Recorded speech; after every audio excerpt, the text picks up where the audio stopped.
Yeah. All right. Let's do it. We got all the stuff. It begins in 3, 2, 1. Maybe with a little luck, Gotham will have its first Merry Christmas in a good long while.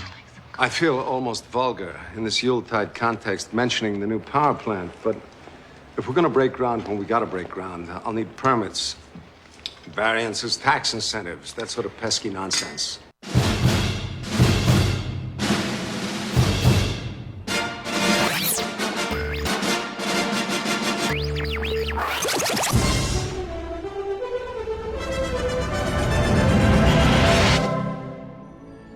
It's supposed to be cold. This is Film Sack.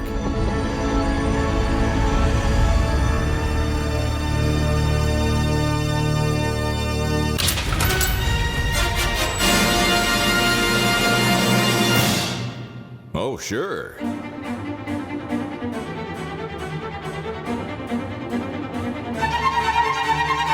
Hello and welcome to Film Sack. This is Film Sack, episode 631, continually mining the very depths of film entertainment for all mankind. I'm Scott Johnson, joined today by Brian. He only rocks that walking wig in private Dunaway. Walking wig. Oh, hi.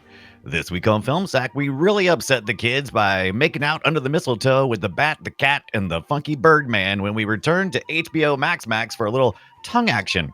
Gross. Not like that. For a little tongue action with this dark superhero sequel movie from 1992, directed by our favorite weirdo for one last dance with the devil in the pale moonlight before things get all nipply outside. Did I say nipple? 'Tis the season. Shock walking face. I saw Kiss the Kitty kissing Betty Claus. Is that the song this week? Yes. Give it by chance? Okay. That might be it. Anywho. Oh, son of a butthole. Anywho, I'm going to guess it one day.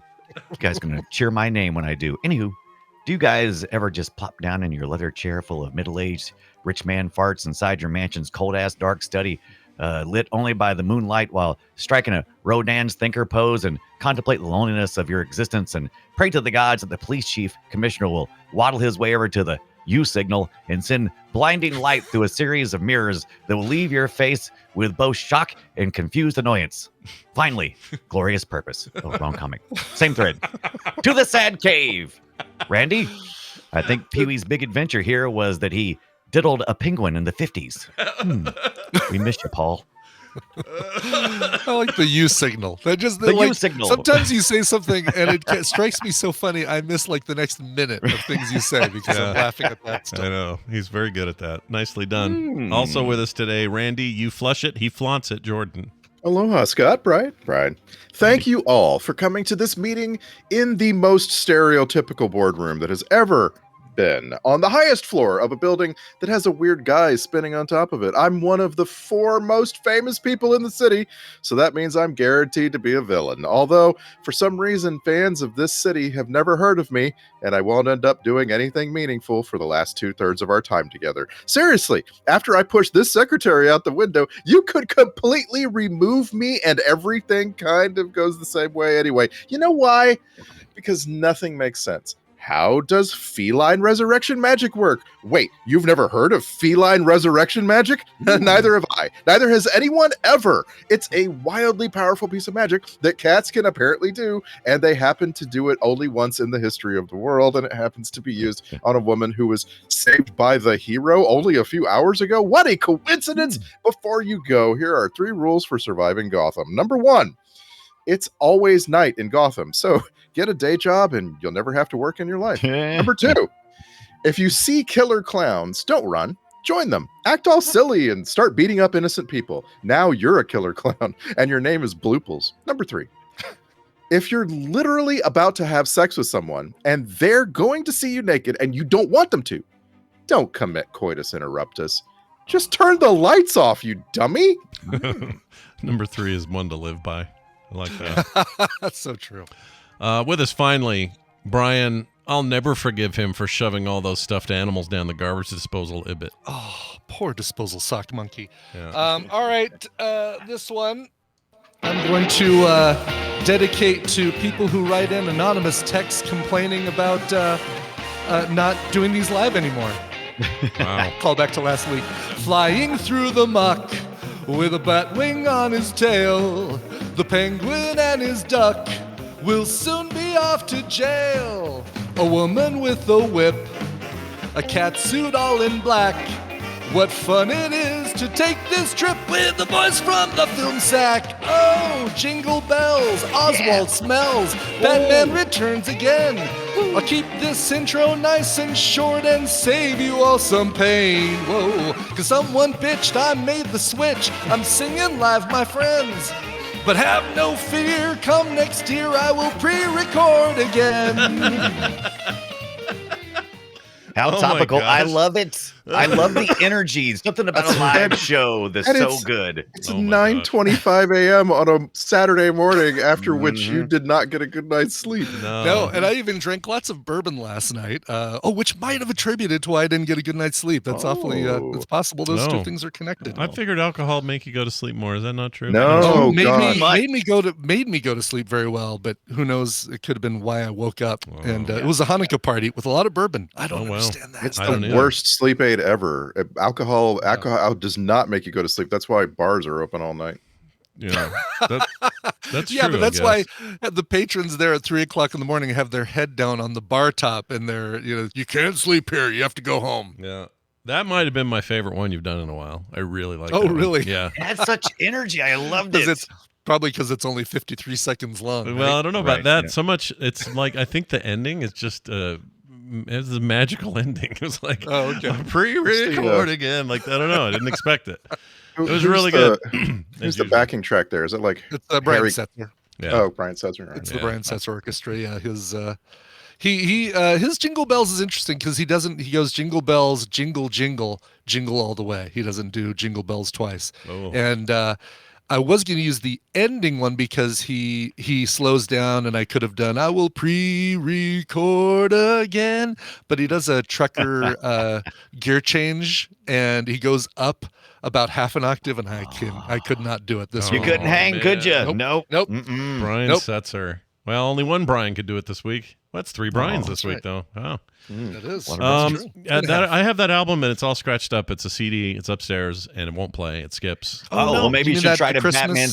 Maybe you should try to Batman scratch it like Batman did. Yeah, Batman should do it. I've had it for years. I mean, I've had it forever, but Yeah. when I bought it in the 90s or whenever that came out, we used it a lot. Kids messed with it. Got all scratched. Doesn't work anymore. Not that Well, I the listen good to news CDs, is but it's streaming everywhere, and it's great music for this time of year because it's stuff you don't Dance of the Sugar Plum Fairy done rockabilly style. Yeah. Where else are you going to hear stuff like yeah, that? I actually And really also, like it. when else? Right? It's December. Like Right. December Right, is yeah. when you check out Harry Connick Jr. for the only time of the year. That crazy new metal band. What's Oh, the- I know who you mean. Are they new metal though? Or who are you talking about? Oh my God! Struggling. Everybody goes to see Everyone this goes band to that see. you Linkin only Park. see in December. Oh, you're talking about this Manhattan Sabotage. The Trans-Siberian Nope. Orchestra. Thank you. Trans-Siberian Yes. Orchestra. Hold on, Brian Yes. Ibbott's on a different I'm mic all of a switching. sudden. I love it. It's great. I don't know. Air. Don't I've been Get out trying of to the- find the damn link to change my Get out microphone. of the toilet. Oh, it was amazing. That's right. That was Yes, really Yes, fun. the Trans-Siberian Orchestra. Oh yeah, That's they're good. the ones. Yeah. Yeah. They The real come- band is the Sabotage is who they play as the rest of the year. Oh, Oh. yeah, that's right. Oh, I didn't know Right. that. This is news. I didn't know they had Yeah, like a they're- fake band. They are a metal band called Sabotage 11 months out of the year, and then for December they are the Trans-Siberian Orchestra, and they do the that everybody's Because lights that's are how they synchronized with. make their money. That's right. Everyone makes all their money around Christmas. Everybody. That's right. That's how you Everybody, get in the black. everyone but podcasters. I love these. I love these Swedish musical artists who make all their money in English. You know, I just think there's something Yeah. funny about it. Like, imagine if we had like this alternate version of a podcast where we all speak another language, and it was so much more popular. Oh yeah. Can you What we're imagine? doing. They got real-time translators now. That'll be coming. Well, hey everybody, we're talking about Batman Returns. on the Twitter posts I've been doing, I accidentally called it Batman Begins because I just forget. But it's Batman Returns.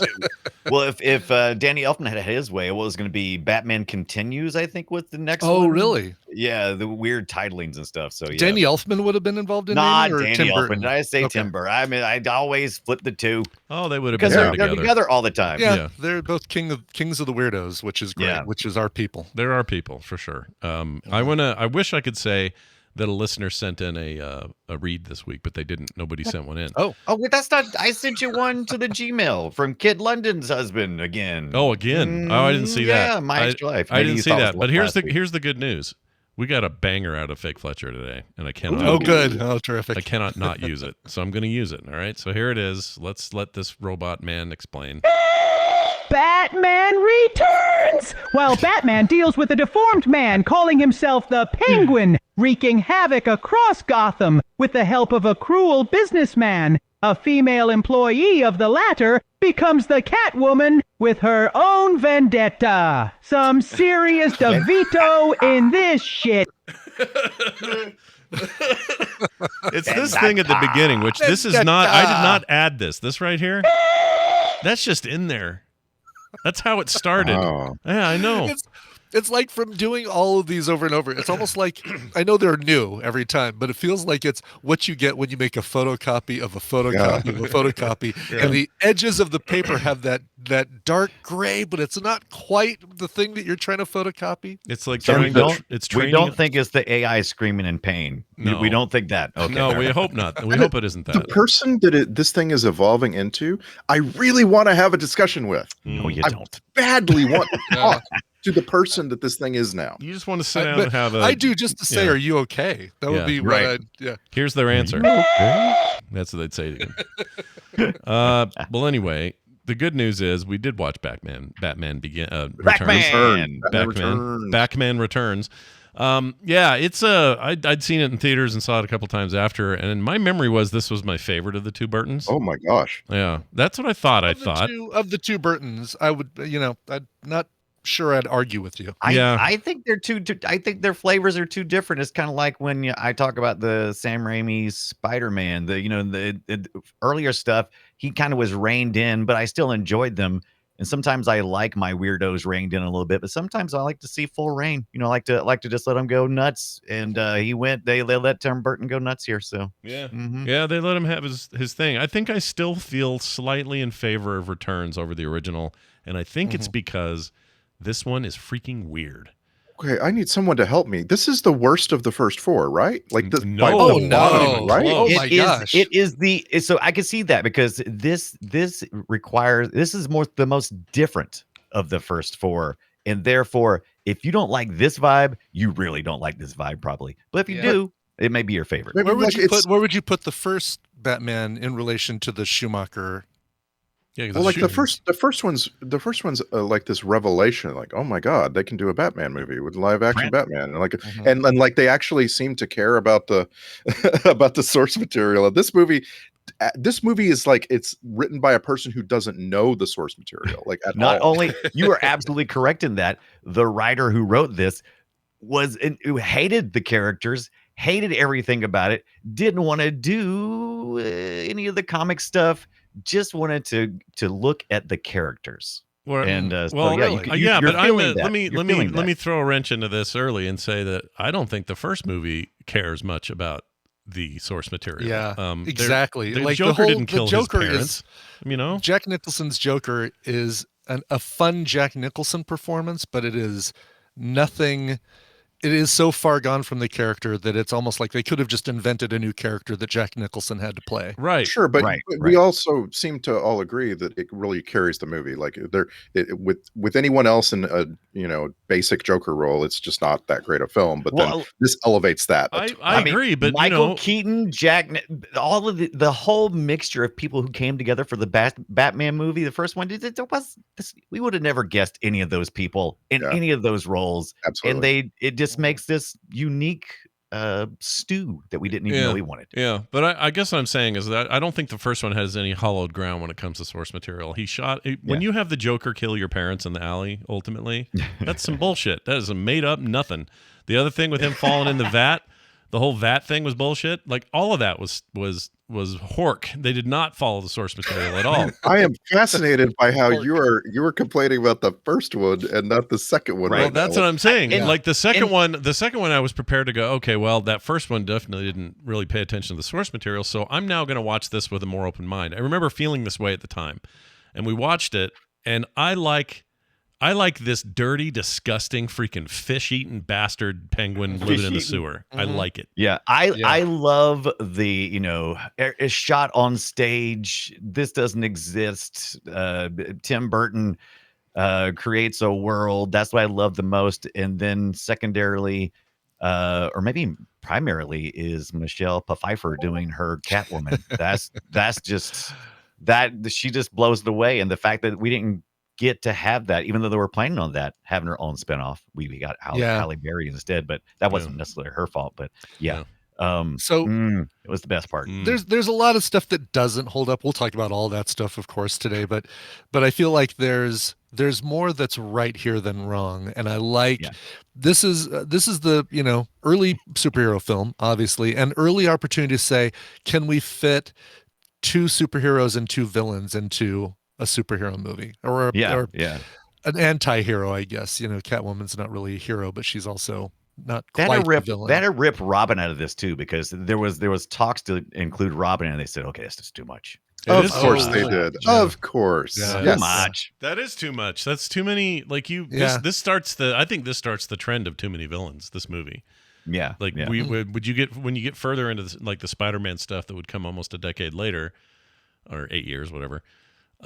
Those had way too much villain. Like, you feel like this has too many villains? I feel like this is as much villain as you can do without it being too much. Yeah, I feel like this goes right up to the edge. I think others pushed it over the edge. I think this is still okay in terms of what it is and where it is, but this Max Shrek character doesn't exist in the comics. He's made up completely. No, it's amazing. No, it's the guy who played Nosferatu is Max Shrek. Yeah. I totally forgot that Walken was even in this. Oh, really? Enough. Oh, yeah. And oh my God, it was such a joy to see a fairly young Walken here. Yeah. Doing I all want this a stuff. fan trailer that uses every time someone calls him by just his last name, Mike Myers. I want a fan trailer that puts those together. Shrek. Every time they say Shrek, I'm like, what? Poker? Yeah, that kept throwing me too. Every time he yelled out, Shrek is the problem. I'm like, no, Shrek's all right. It's animated. Oh, I see. Doesn't spell it the same though, so he'd be quite upset if you made that comparison. That's true. I did really feel like I love watching Christopher Walken do anything, but he's kind of phoning all this in. He's not really working all that hard. He was very much a mustache twirling villain in this, which I appreciated. Played against oh my God, just this thing that Danny DeVito did in this movie, being the Penguin, is upsetting almost to the point that I can't even look at him. But seriously, take Shrek out of the film after he pushes Catwoman out the window. And by the way, he doesn't create Catwoman. He tries to kill Catwoman. Some weirdness creates Catwoman. Yeah, that's one of the. Let's start the list of things that don't make any sense, and the cats bringing Catwoman to life because they lick her in the face, and I don't think they brought her to life. I was kind of contemplating the same thing, because I was like, oh, did they bring her back to life? No, oh no, that's just her. She did have brain damage, and that was in her waking dream. This happens a lot of psychological damage in Batman stories. As she's regaining consciousness, her brain shifts, and the exposure to all the alley cats kind of informs where she's going. You're making up something else. Yeah. Well, no, there was, but no, So it's not like the cat said she survived because she hit all of the awnings on the way down. Correct. Which is the only way you can survive something like that. Or apparently by landing on a box that's got a Christmas tree light button in it. Yeah. She took some abuse, but her situation when she was waking was the thing that informed where she was being. It's kind of like what is it when anyway, look, she woke up. I'm not explaining anything, so I'm just gonna stop there. No, I know what you're saying. I know what you're saying. You DC comic book fans. Batman Year One. Let's go right there. Yeah. Okay. what is Catwoman's origin? Like, how is she just, hey, I'm going to be really agile. I'm going to train myself and be really good at She was whacking with a whip and all that Okay, stuff. yes, yes. Yeah, it is natural in Yeah, origin. it is nothing supernatural. No, like It's way closer radioactive to cat bite or something. yeah, it's way closer to last year's The Batman in terms of its her creation. Okay. She's a thief. She wears this thing. It's I'm not trying really. trying to make this. This is Batman Year One right here, holding You it. have it in your You hand. hear it? Rip from today's. Well, comic Batman book Year rack. One also writes it a bit. Her first appearances and Yeah. stuff were different. She showed up in Batman, literally Batman #1 in 1940. Yeah. And she Oh, was- so Scott's, really? Scott's So a once- serious purist. He's like, once I he- only go after the 1940s. Well, I'm just Batman, saying, the Once he original made story. the jump from Detective Comics, she was in the first issue proper of Batman. Yeah, she was in there from the beginning. She was called the Cat. She was an enemy. She started up as an enemy, entirely an enemy, and not this complex love-hate thing that would come later. But that all would come later, and it's been rewritten 100 times. But generally speaking, the lore is that she is a more down-to-earth type character who is a burglar and has motives. She's literally the thought is she's a cat burglar, and she's taken on the persona, kind of like how Batman uses his. Yeah. And this Bat- movie That's decided kinda they what I wanted to thought, make and it I wanna make magical. sure, yeah. This movie wanted to make it magical somehow, and I don't think it's the best part of the movie. Like, I get that it's consistent. But also, I mean, also this retcon here puts her as a secretary, just a regular Joe living in a little Assistant. apartment. You know, and I gotcha. And that's too bad, you know, because the leap to her having any kind of powers is a lot. It's so much, you know. Yeah. Whereas the Catwoman everywhere else that you might come across is someone who trained, you know, like there's this thing called the Armless Master of Gotham City, right, where she goes and trains to receive, you know, her martial arts education and this kind of thing, you know. And like this is just it just makes her a cat. She's half cat now. Yeah, it's a weird line they go through here. It's kind of like the Penguin himself, because the Penguin is nothing like this in the comics either. He's supposed to be, you know, a crime lord, and but he is a man of means. Like he is a in the comics, he is a rich dude who he's like a mirror of Batman, right? Yeah, kind of. Yeah, and he's not some freaking, you know, sewer rat with clawed, or, you know, with fish hands or whatever the hell he's got there. I love the take, because we're gonna have plenty of time to do Batman proper, and I am so glad we got to get weird origin story Catwoman and Penguin. I said out loud, I wrote this down, where at some point in the movie we started with Batman, the very beginning of the movie, but then there's a like 25 minutes, and I actually said out loud, wait, is this a Batman movie? There was no Batman for disappeared so long in this movie. Yeah. And you're asking yourself, where's he at right now? He's in his mansion in a room, sitting, waiting to be called. All right. Yeah, right. Okay. Waiting for the bat symbol. What a guy. What a great guy. Yeah. This didn't feel like a Batman movie to me. It felt like I mean, he's in it, I'm sure, and there's Batman shit going on, but it's a really low key Batman role. He's not doing much. It's mostly about this freaking weirdo Penguin and his gross underwear and his disgusting origin story. No, he definitely shit his pants. Like, Guaranteed. Oh my God. When he's facing away from the camera, can we see all it. saw that, right? The smear stripe. Yeah, Hell yeah. He's gross. Like, that suit is actually kind of just short of amazing. That suit, the facial persona, prosthetics, the stuff that Danny DeVito is doing, the present, everything about it is kind of freaking amazing. After however many seasons of It's Always Sunny in Philadelphia, I think DeVito really ate a raw salmon. Yeah. Yeah. Oh, I was reading some trivia. Yes. Why not? He might as well try to compete with Michelle Pfeiffer, because she said that she really stuck that bird in her mouth. And I'm like, wait a minute, you did not. She didn't put that bird in her mouth. I don't buy that. She said she did. I don't believe her. You know what? That deserves? That deserves this clip right here. Scrutiny. I have some scrutiny for that. Yeah. That seems like something you'd say just to get people talking. But they had the animal crew handlers there. I mean, with all the real penguins and stuff, and plus the little people that were in the suits. But they definitely would not have let her stick. There is so much that could go wrong for an actress by putting an actual live bird in her mouth that I can't imagine that that they would have allowed it. Yeah, to do that would have shocked me. But I guess what I'm saying is there's a veracity to this. But by the same token, they probably wouldn't have cared if Danny DeVito ate a raw ass salmon. Yeah, they don't care about that. That fish is already dead. They don't care.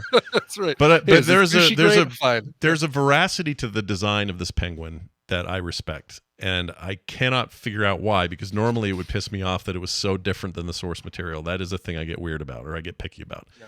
But this thing is so impossible to ignore, and is so uniquely this that I just really like it. I think I think it pays off. Leave the originalism to me. Yeah. I do want to say there are things in here that they never should have tried that actually work. No one in their right mind who knows anything about movies or these characters would think, you know what?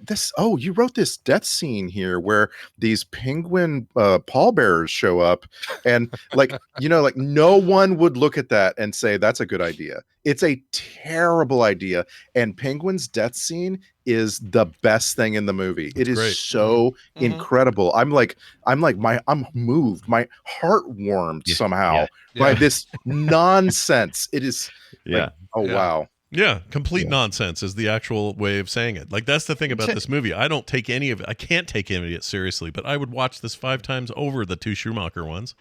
No problem. Those are terrible movies. Like, really bad. The movie doesn't even try to make you understand the plot of Batman becoming framed for all these things where the city turns on Batman. And now, even at the end of the movie, Batman has done nothing to rehabilitate his image. He is in really bad shape with Gotham, and the movie is not telling that story. You could tell these people were whoever was doing some of this creative control at whatever level. You could tell they were influenced by the 1960s TV series, probably much more so than comics.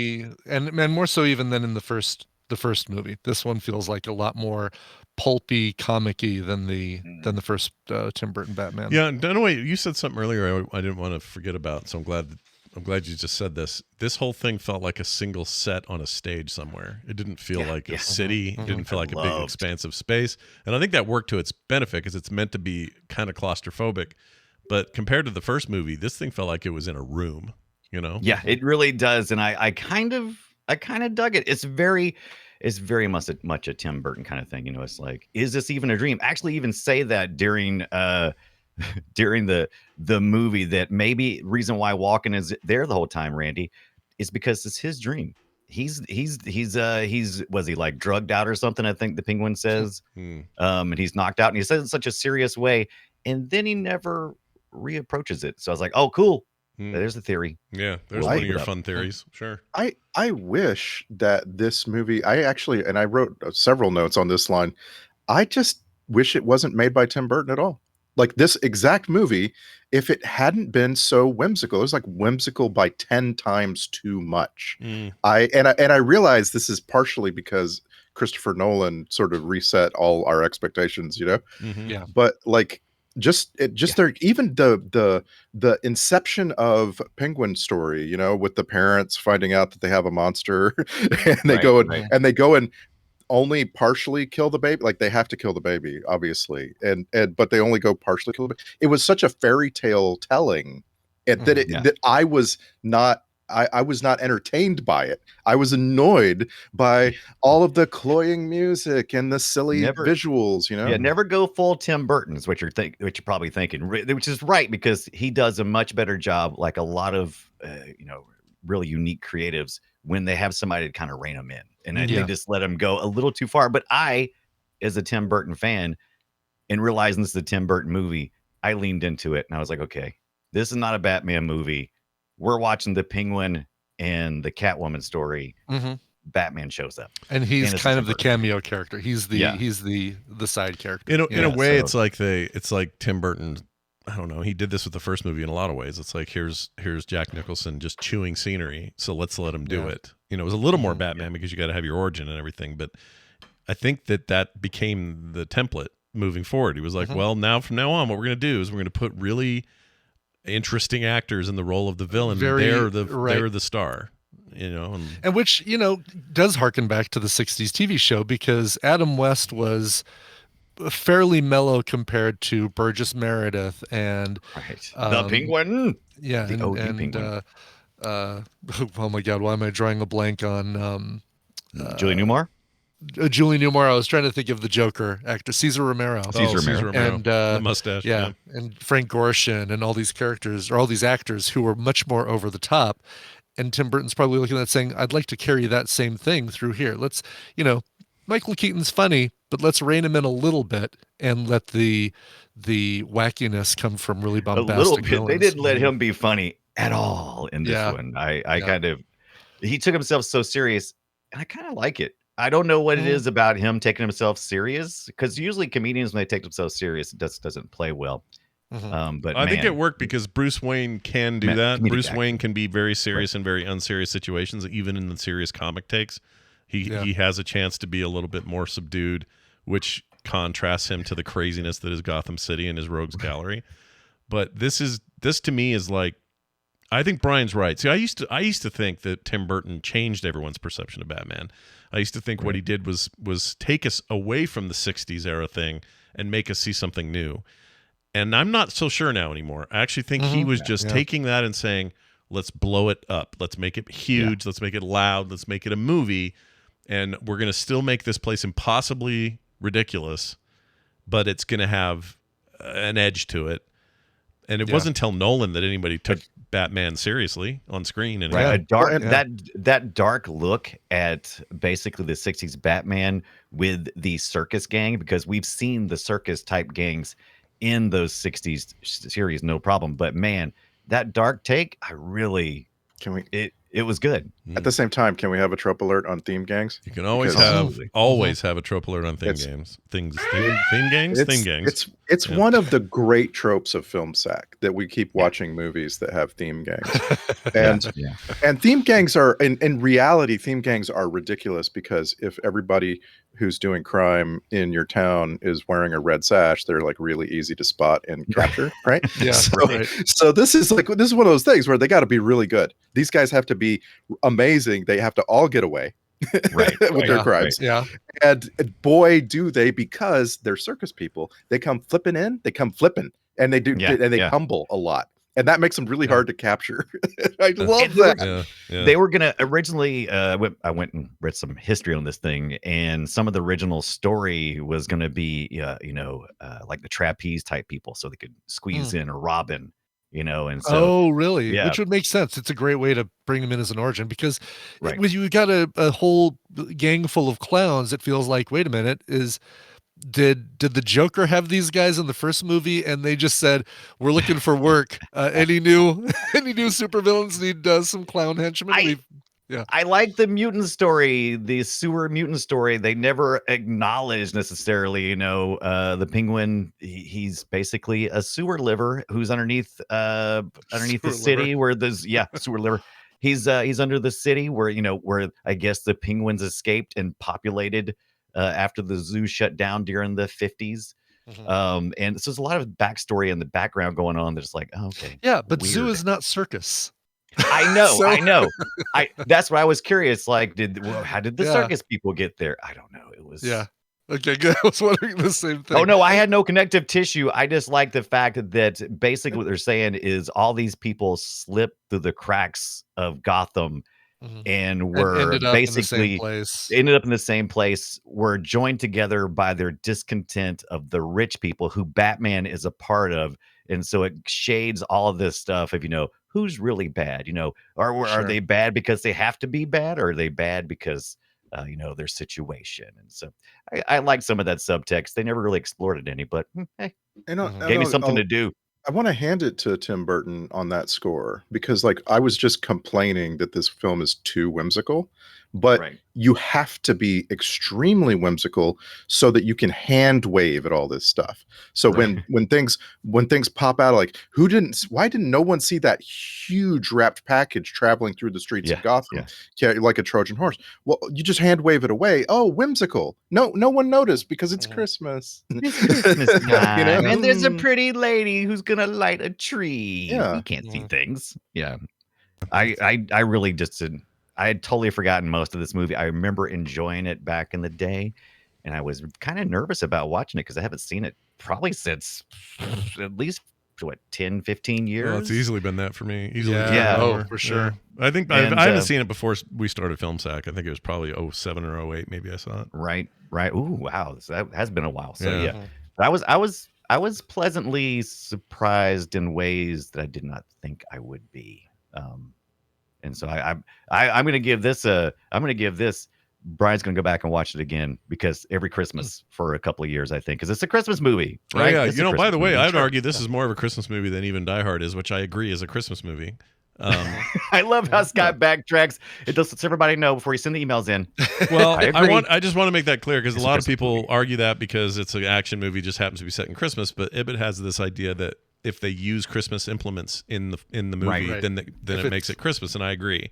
I think that is what makes it that way. And this movie uses a ton of Christmas shit to get stuff done, and it feels like Christmas too. It's maybe even more than Die Hard did because you're not in L.A. You've got snow, fake snow, but snow nonetheless. And it bookends the Penguin story with Christmas, right? The Penguin story, he's born whenever he's born, but when he is a cat eating like, come on, that's so blatant. Did you have to eat a cat specifically? Come on, movie. Oh man. Yes. So anyway, but when he he eats the cat as a baby, ridiculously, he's right next to a Christmas tree. And like it's this beautiful bookend. When he dies, he's next to a Christmas tree. And then, they let him float away, and we don't actually know if he's fully dead. But and before we go too far from that, obviously we all know it's Pee Wee Herman, and I brought this up a couple times, but the woman he's with is the actress who played Simone in Pee Wee's Big Adventure. That's right. The diner waitress who they get chased around by Bluto around the big pink dinosaur. The trivia says that they were trying to get Burgess Meredith back to play the father, the role. That role, really, and do it not as the Penguin, but as the Penguin's father. He was too sick to do it, so they scrapped that. That made me super sad when I read that. I was like, oh man. Yeah, that I just watched. Cool. I just watched Grumpy Old Men, by the way, which I haven't seen in forever, and he is the most hilarious thing in that movie. No, Burgess Meredith makes those two Grumpy Old Men movies. He makes them work. He's so good. So good. Oh my gosh, he's so good in those. All of his double entendre and names for penises and sex and everything else. Yeah, you should go find the bloopers from his stuff from that movie. Yeah. It is some of the funniest shit you'll ever see. Oh my gosh, because he's kind of winging a lot of that. He's sort of like, really? Because he knows all of that. A lot of life experience. Yeah, he was on set during the '60s with he knew what was up. He knows. Yeah, he knows stuff. But that would have been kind of cool. A great little baton passing, Oh, for sure. Yeah. But and I they guess, do, the little homage is the that long cigarette thing that they try to put in Penguin's mouth, and he's like, "No, don't want that." And it's kind of like it's a little fan servicey kind of fun thing before we really got sick of fans. Do we ever get an iconic Penguin in a three-piece suit other than on the pictures? Just the posters. That was it, really. Yeah. I mean, he kind of dressed the part when he was mayor, accepting the mayoral stuff and doing his speeches and everything. But even that wasn't quite there. He's still dripping shit out of his mouth all the time. That bile dripping out of his mouth is just, oh my God, so consistent. It's really good. So he really is like this. I remember this movie being, people were concerned because they were like, this is PG-13. This is scaring the shit out of my kids. Yeah. He is legitimately freaky in this. Why is there black crap coming out of his mouth all the time? Yeah. Like what? And what that really was one of the stuck reasons why they got rid of Tim Burton, believe it or not, is because it was too grown up and it scared a bunch of kids. They lost their McDonald's merchandising after halfway through this. It's like, no, what? I can't get a little action figure of him eating a raw fish standing there in his underwear. But I'll tell you what, about her pussy. I'll tell you what works though really well for me is this turn that he takes from disgusting sewer rat with very little resources and just a bunch of penguins to do his bidding, which makes no sense, but whatever, they're in there. And then he gets out of there and he sees a chance, albeit a little bit of a sneaky chance, but a chance to make. Oh, hello.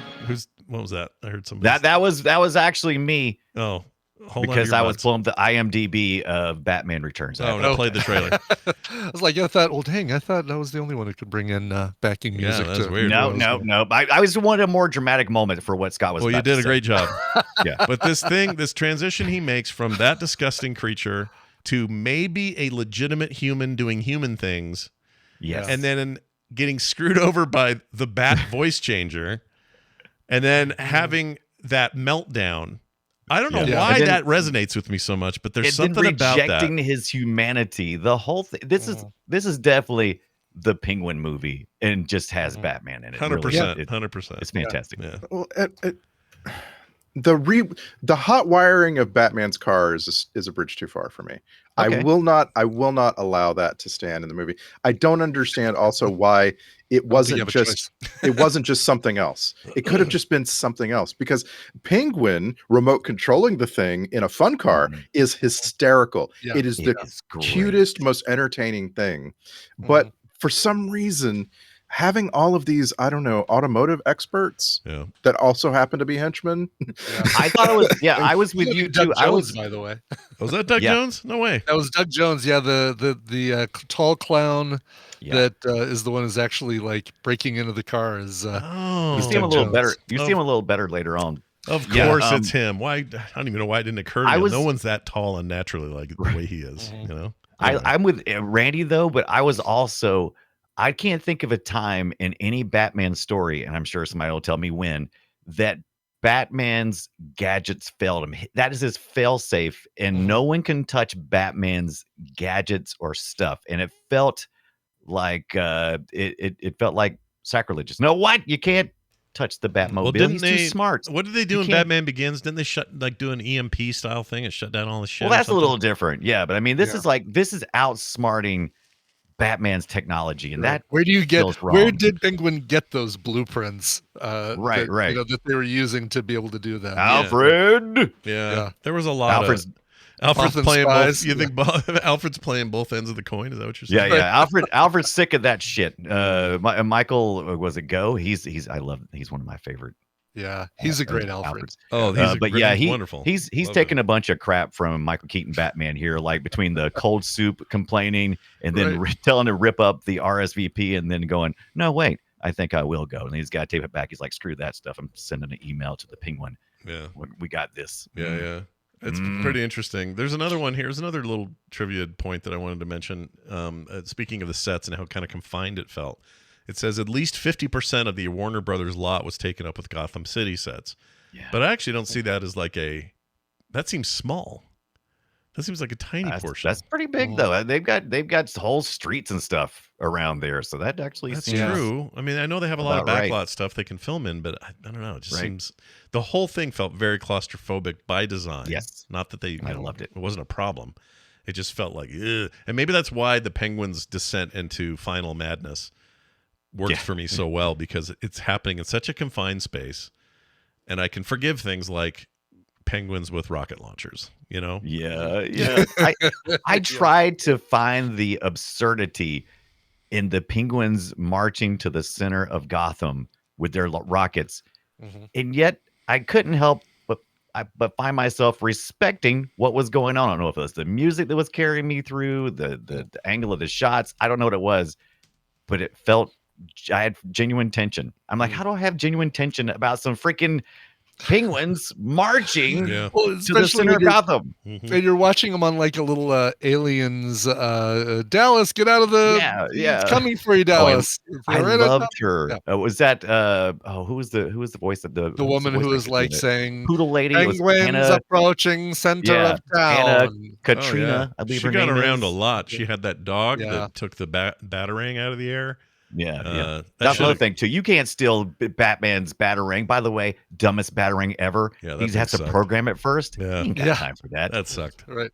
I didn't like any of that part. Although it's a great like if you're just hitting one and you needed to come back, then that's fine. But if you needed to hit like 5, it's great. Batman also purposely killed somebody in this movie with the flame throwing rear engine thing. And that was great. That and was I went, good. wait a minute. I thought he's not supposed to hurt anybody. Like at the very least, I'm assuming he also killed the dude he shoved the dynamite in his pants. Yeah, he bombs a guy to death. Like Batman is brutal. Like he doesn't just punch people. He kills people. That was a Batman bomb homage there, right? That was definitely harkening back. This is actually a point of contention with this movie that I don't have. Like a lot of people, I was reading reviews. A lot of people are like, "How dare they make Batman kill people like overtly?" And I'm like, "Oh no, I think it's great. Like Batman is barely in this movie. We got to give him something to do. He might as well kill people. May as well kill somebody." I find that that's always an interesting discussion because I see some people get very mad, especially on the DC side. It's like, well, Wonder Woman never killed anybody. Well, now we have a whole storyline where she did, and we have to talk about it. And Batman, Superman, and all this stuff. Does that happen in Marvel as much? Well, no. Here's the reason though. The reason is they overtly bring it up all the time in the comics. They're always talking about how Batman will do no harm if he can help it. There's times where he can't help it. I would argue that bomb thing, he didn't help. But you didn't really. The guy brought the bomb to the party. You know what I'm saying? The bomb had to blow up somewhere. Yeah. Might as well be in this guy's But face. him flaming that guy and setting him on fire and certainly killing him, that is against his normal vibe. I didn't get mad about that. I attribute that to road rage. Right. Yeah.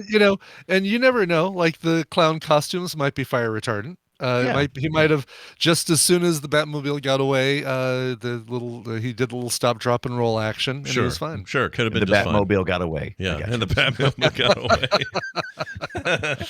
But they wouldn't. Wheel first. I don't think people would be that upset about it. But when it's Batman, they get mad because in the comics, it's this. He's the bastion of I'm not here to kill anyone. It's such a major tenet of his character. And Marvel had, they had the characters like Punisher and I mean he's the big one who would kill and so they could say, all right, if we need a Marvel team up where Spider-Man joins up with somebody who's going to kill, let's make it Punisher and make that part of the story. Right. But Spider-Man always tries not to. I guess I see that. Yeah. When I think back on it, Batman, Superman, and Wonder Woman are always sitting around having their little God discussions, talking about what's right, what's wrong. I guess. To me, it's Batman's mistake. The character should never say things like, "Okay, you're going to be the number one crime fighter in all of Gotham history." Right. And you say something like, "I'll never kill anyone." You're going to kill somebody whether you like it or not, and people are going to call you on it because you said it. It's like me saying, I'm going to live my entire life and never have a cold. Right, exactly. Yeah. Of course you're going to have a cold. What do you guys think about the way over time we've kind of dropped the true detective out of the Batman in a lot of iterations? Yeah, he does almost no detecting in this movie at all. Like there's a one scene in the Batcave, right, where he and Alfred are kind of like figuring some things out, and even then it's more like figuring out what Batman's going to have for dinner. But I mean, it just like I guess the detective thing was an old comics thing, and it's just not really that necessary. It's a current comics thing now. It's just the movies. I think the movies think it will be boring. But I disagree. I think a really smart director, writer, screenwriter could do a lot with that. And I think the Batman did the most, the recent one, did the most detective shit. But it's still not enough. Still not compared to the comics. And Nolan didn't hardly do any. So Nolan was all just about, I'm in a room, there's some screens, I know what's going on, now I'm off to be Batman. And to imagine if David Fincher or Michael Mann had made a Batman detective movie. Dude, I want to see a hardcore Batman detective movie. I want to see it hardcore. I'd be so into it. Like if you ever read the series, it's a short series. It's in a book form now, but the Hush series that Jim Lee did. It's amazing. It also introduces this new villain, but it is the epitome of detective work by Batman, and it's never boring. It's always riveting. It's extremely well done. I wish they'd adapt that. I guess there is an animated one, but I'd like a live action thing, please. And David Fincher's your guy. Put him in charge. If you're not going to give me Bill Tench love over there as the Mindhunter deal, then go do that now. Okay, work on that. I'd argue that the most detective-y, like he gets the most detective-y in the most recent Batman, the Batman movie. Yeah. Is about as detective-y as he's gotten in any of the movie appearances. Slightly red on air light, but it's totally fine. I don't mind. Oh, did you say that? Yeah, right. Yeah, totally fine though. It's totally fine because I agree. I wish you could have investigated why we only got like 2 seconds of Pat Hingle as Commissioner Gordon. Right? Because that's all we need. He's in the first 3, I think, as Commissioner Gordon. Yeah. And he really doesn't have anything to do, guys. It's like a non-entity. Do we get the same Alfred for all these plus the 2 Schumacher's? so. Yeah, he stayed there for a while, right? He was the I same. think so. Yeah, I think he went all the way through Clooney. I think you're right. Yes, I see him in 4 Batman movies. Yeah, he was like your connective thread there. And I think this is the only time we saw Jan Hooks. Too bad. That was a tiny little part, wasn't it? She wasn't there very long. That was she's just there to be ogled. Yeah, ogled by Danny DeVito. Was I supposed to know the guy that got his nose bit? Steve Whitting? I don't know. Well, I don't know if we're supposed to know him. He looked familiar, but he looked familiar like a Tim. He's in lots of stuff. He's like one Tim of those Robbins guys. looking dude. Yeah, you've seen him in a million things. He's very Tim Robbins. That's funny you say that. That's what it reminded me of. Do you? Could we really quickly, while we're talking about that guy, was he the gross thing that Danny DeVito actually putting that guy's nose in his mouth? I mean, that's pretty gross because he did do it. Yeah. There's only one thing here, and we all know what it is. What? And I saw it, and I was like, check. Michelle Pfeiffer licking Batman's face. Yeah. I mean, that was it. That was it. The only other thing that came close was there was a cat that licked up inside of her mouth. Yes. Oh, that was great. That's they clearly put cat food between her teeth to get that to happen.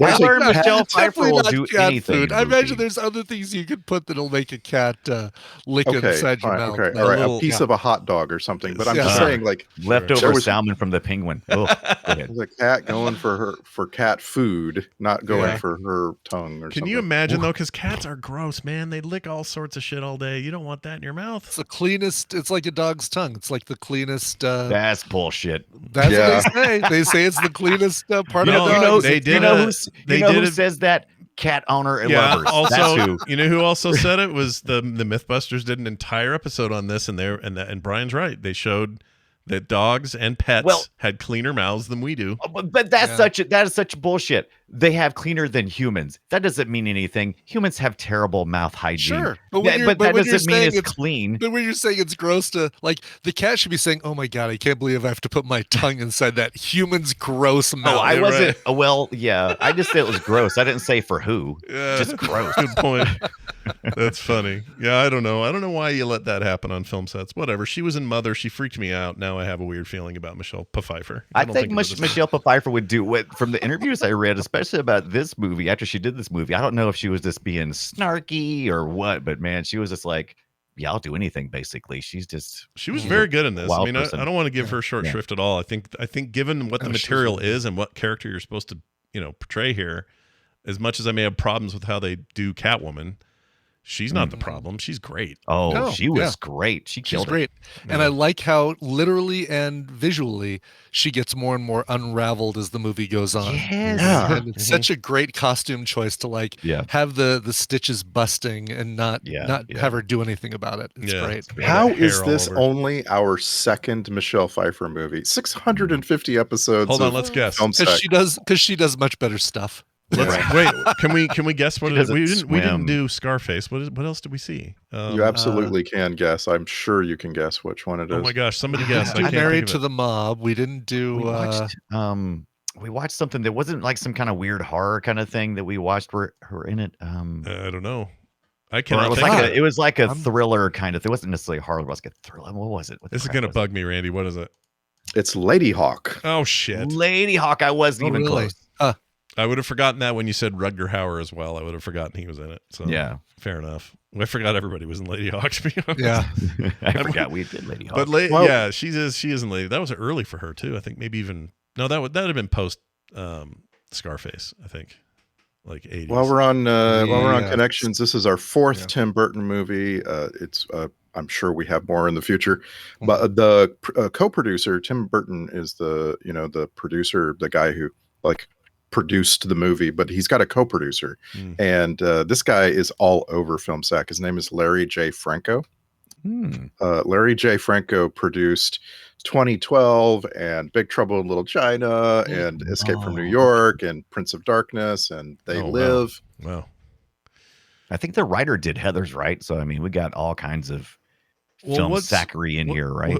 Yes. What are the Also, other? What are besides the other? Heathers. Okay. Not only Heathers, just Batman Returns and Heathers, he wrote Demolition Man, Hudson Hawk, Yes. and very importantly in my history, The Adventures of Ford Fairlane. Oh man. Can we watch that Great. in 2023? No, because we already watched it in 2012. Yeah, I don't want to watch it in 2023, Yeah, but we already did it. yeah, I think it would be just as problematic now as it was 2 years ago or whatever, however long it was ago that we watched it. Yeah, I just remember. What's his name? The Affleck guy who died this year. Gilbert Gottfried. Gilbert Gottfried Yeah. doing a very low non-Gilbert Gottfried voice. Yes, a very subdued. Yeah, that freaked me out. So wait, what are the other two Tim Burton movies then? We know the Batman movies. What else do we see? We have sacked Beetlejuice. And Beetlejuice. We haven't sacked Beetlejuice. Oh, Don't we lie to me. did do Beetlejuice. We did. What Forever year? ago. If it was under 100, then I don't count it. Oh, you don't All count. of those are fair game to do again, according to Dunaway. We did Well, it was- Beetlejuice it was episode actually number 23. 23. Yeah, 23. See, that don't count. Yeah, April of 2010, we did that movie. we also Weird. sacked Mars Attacks recently. Oh, fairly right. recently. Yeah. There you go. Yeah, Okay. I think Legend of Sleepy Hollow needs to be on the on the list as love well that as movie. I watched it the every Planet of Halloween. the Apes. Oh yeah, hell yeah! his- That Planet of the Apes sucks, but it's so good for our show. We should do it. Yeah, both of those I think would be good for the show. I don't know if I think that Legend of Sleepy Hollow Good for the was show. good, so- Not good for me. That movie's great. Yeah. I love Sleepy Hollow a lot. I really liked it, and I really like the what's the one? Well, they're all Johnny Depp, but what's the one where he's the barber of Seville? What's that called? Oh yeah, Sweeney Oh, Todd. Fleet Sweeney Street. Todd. Yeah. Oh Yeah. yeah. I like Yeah, that. Demon Barber Fleet Street. Yeah, I like some of his So- later mid stuff. You know, They just- A couple of Tim Burton films that you might not know are even on our watch list. He made a movie called Dark Shadows in 2012. it was based on the old British show, on right? British the old TV show? vampire soap opera from the 60s. Yeah. Yeah. You know, I have no And- complaint about any Tim Burton movie because he always makes. I feel like he always makes Tim Burton movies. I don't think he ever. The only time I ever complain about Spielberg is when I feel like he's tried to grow or some shit. What are you trying to do? Trying to be a different director? Stop it. Do what you do. Did you And like Tim Burton Big? has Did you always like been Tim true to Burton's himself. Big Fish? How do you feel about Big Fish? Oh, I like that. We watched that. yeah. We was watching that again. Just Yeah, yesterday. it's one of my favorite movies. Like, so one of the movies where I wildly overrate it, I and love so it. like I really don't want to. It's love very. sack it. Oh, we're never It's very sacking good. that. I don't think we ever sack it, but I love that movie. No. I mean, we've sacked good movies. We've sacked movies we liked before, but When? Before Lots of 100? times. Breakfast Club, Breakfast before Club. 100. Yeah, all of it was before. Yeah, there's 100. lots of movies we like. Inception. Yeah, we've sacked a bunch. Minority Report. Yeah. Oh, the classic, Remember Live, that? Die, Oh, you, Live, Die, I guess Repeat. I guess you shut me up, huh? Yeah, Edge of Tomorrow. What does the amazing water movie. mean? What does the water mean? I think Edge of Tomorrow is a perfect film, and I'm glad do we too. watched it. A But so we will- perfect film. Oh yeah, I love that movie. I think Edge of I Tomorrow want you is a to. I want you to perfect die on that hill, please. movie. you I don't don't mind. think I'm alone. I think a lot of people really revere Yeah. Edge of Tomorrow. I really like it. It was one of the ones in your thing, right? In your film spec special.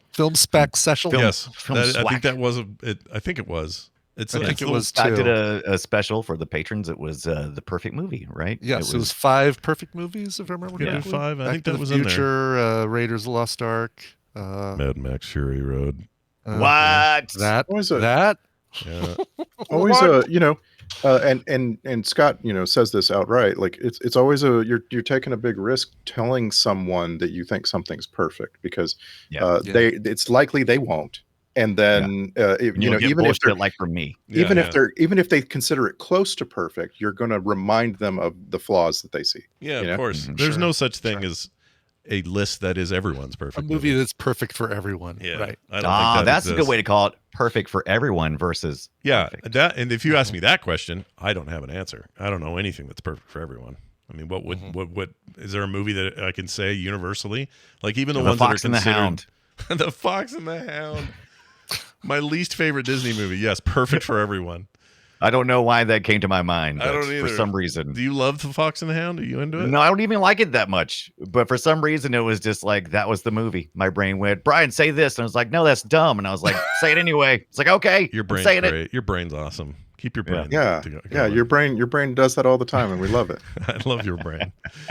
All right. Anything else you guys want to mention? For, I just want to say one more time how perfectly cast Danny DeVito is in this So role. And it's one of those things where you have to get it right on paper in advance, and you also have to get it right when when you put out the final product.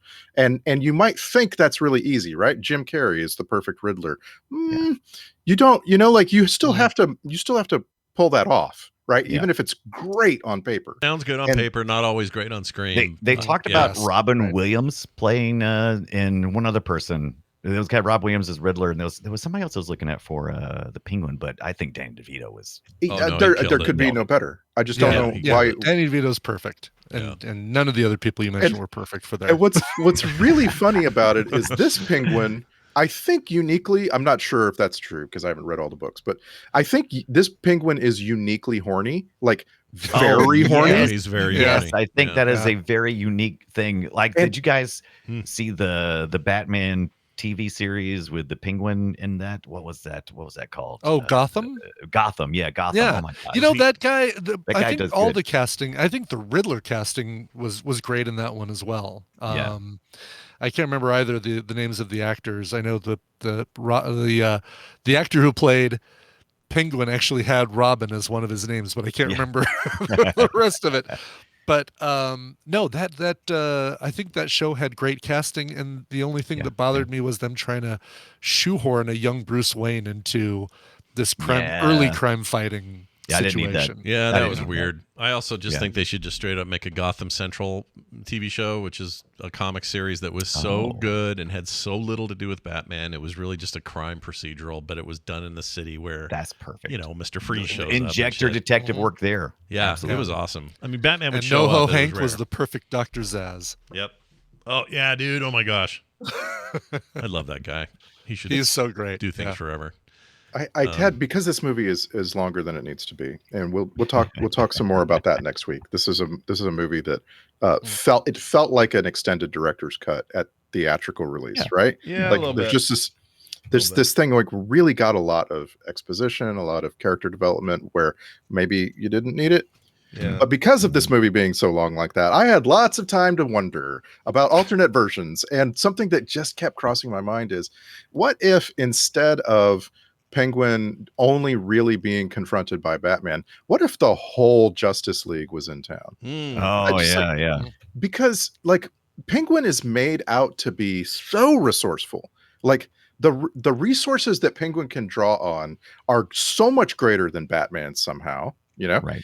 that I was just like, man, I would love to see how Penguin would be dealing with like the Flash and Wonder Woman. Batman's very territorial in that manner, though. When he's city crime fighting in Gotham, he will not let another superhero in his.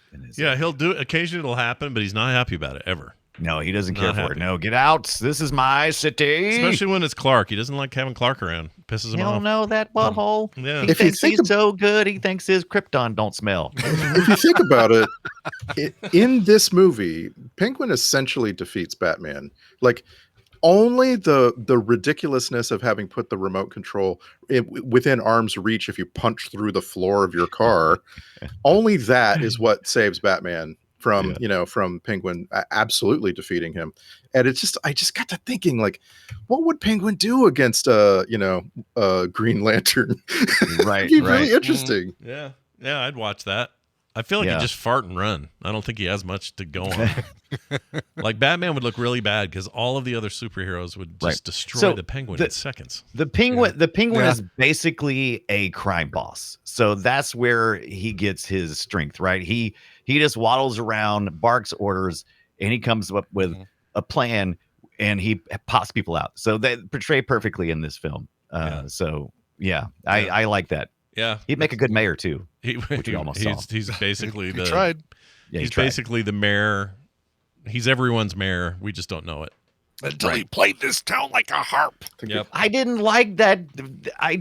A heart from hell. I didn't like that line. The phrase it is, and the whole thing actually is a terrific trope of the I'm going to record the person saying how much he hates everybody else and then play it over, during a press conference or a speech. Like UHF does it. So many movies do that. Yeah. But the harp from hell, doesn't make any They sense. should have. Even That line RoboCop just did it. fell Remember flat. the whole thing at the end of RoboCop was him putting a tape disc thing into the thing, and the OCP hearing Ronnie Cox say all the bullshit he was going to say, and then that's how they get so much. That's how you defeat a boss who is, has caught the eye. Who is caught the eye of the public, right? That's how you defeat them. Right. It's a thing. I think as humans, we assume that would be your final death knell. If you are a bad person doing bad things, if we have tape of you saying a thing or a phone call recorded, then you're screwed. But you know what? That is not true anymore. Not now. Yeah. Not today.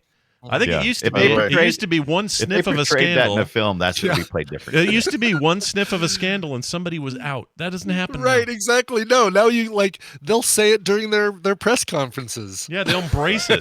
Nobody will do anything. It's like, about it. I like snorting coke out of a hooker's a-hole. I don't mind. Right. But I care about the American people. It's like, dude, this used to be. You'd be done by now. Yeah. Well, we just forgot about the thing you said before because you said you like the American people. Awesome! Yay! Right. I mean, who hasn't snorted coke out of a butthole of a hooker? On TV tropes, this is called the easily swayed population relationship. And the easily swayed population trope is actually not that broad. There's just a few examples. They're mostly Batman movies. Yeah. Really? There's an example from Galaxy Quest. Obviously, Life of Brian. Life of Brian is about the easily swayed population trope. Spider-Man: Far From Home has this. Right. Oh, sure. When at the end, Mysterio convinces everybody that. But it's a trope we always notice because we know it's not realistic. By the way, that's another one. So that Mysterio, to me, that's a lot like this movie. That Mysterio is really nothing like the comics Mysterio. Yes, but as portrayed by Gyllenhaal, I think it works. Like it's just a good version of that I'm fine with the changes. And that's how I feel about DeVito. But I still need the Tim Burton. I need the Tim Burton shell for that DeVito thing to work at all. You know what I mean? Like you can't imagine this character, but in one of the Nolan movies. That's effed up. In the Nolan movie, no, not. That ain't happening. No. And I really like the new that series is finally coming. Yeah. Who plays the Penguin?